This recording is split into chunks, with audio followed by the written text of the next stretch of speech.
શ્રી કષ્ટભંજન દેવ સુંદરકાંડ પરિવાર દ્વારા કૃષ્ણ ભજન સંકીર્તનનું આયોજન કરવામાં આવ્યું હતું। આ કાર્યક્રમમાં શ્રી રિધમકુમાર દ્વારા સુંદર ભજનોની રજૂઆત કરવામાં આવી હતી। આ કાર્યક્રમમાં મોટી સંખ્યામાં ભક્તો ઉમટી પડ્યા હતા અને કૃષ્ણ ભક્તિના સાગર સમાન વાતાવરણનો અનુભવ કર્યો હતો। આ કાર્યક્રમમાં શુભેચ્છક રાજુભાઈ ઠક્કર અને તમામ લોહાણા સમાજના અગ્રણીઓ ઉપસ્થિત રહ્યા હતા।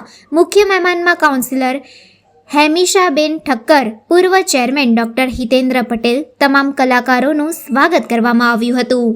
વડોદરાની સંસ્કારી અને કલાપ્રિય નગરી માટે આજના દિવસે વડોદરા શહેરના જ નામાંકિત કલાકાર એવા રિધમકુમાર દ્વારા એમના મુખે કૃષ્ણ ભજનનો એક મોટો કાર્યક્રમ સર સયાજીરાવ ખાતે રાખેલો છે।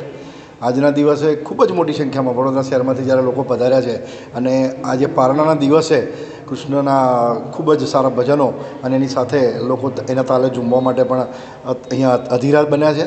આજના દિવસે ભગવાનનું પારણું પણ ઝુલાવી અને ભગવાનને ઝુલાવીને લોકો એમના આશીર્વાદ પ્રાપ્ત કરવાના છે। ત્યારે વડોદરા શહેરની જનતાને ચોક્કસપણે આવા જ સારા કાર્યક્રમો આપણા વડોદરા શહેરના કલાકારો અને આવા જ રિધમકુમાર જેવા કલાકારો દ્વારા આવા ને આવા સુંદર કાર્યક્રમો મળતા રહે એવી શુભેચ્છા સાથે આજના દિવસે ખૂબ જ સારો કાર્યક્રમ જે વડોદરા શહેરમાં કરવામાં આવ્યો છે તે બદલ રિધમકુમાર અને એમની પૂરી ટીમને ખૂબ ખૂબ શુભેચ્છાઓ પાઠવે છે।